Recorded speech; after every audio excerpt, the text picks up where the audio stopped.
আচ্ছা রাখ।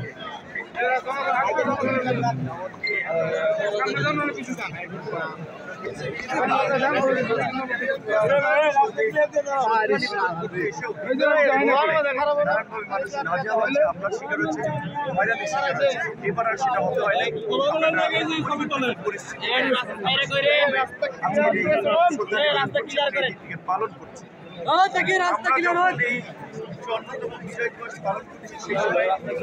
আমাদের সকলের সামনে বিষয়টা পরিষ্কার।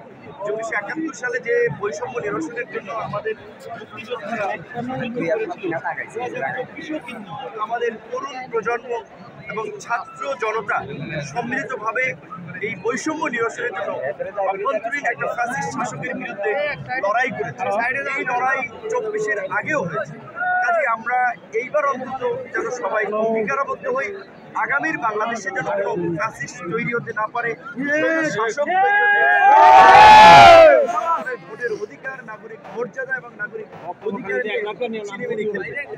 সামগ্রিকভাবেই রাষ্ট্র সংস্কারের একটা জন আকাঙ্ক্ষা তৈরি হয়েছে। সব মানুষ সমর্থন করছে।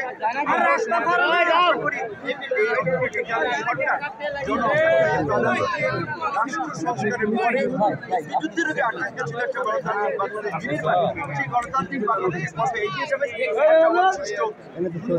নির্বাচনের আয়োজন করেন। তার জন্য সময়ের প্রয়োজন। রাজনৈতিক দল, নাগরিক সমাজকে আমরা ধৈর্য ধরে সরকারকে সহযোগিতা করার আহ্বান জানাই।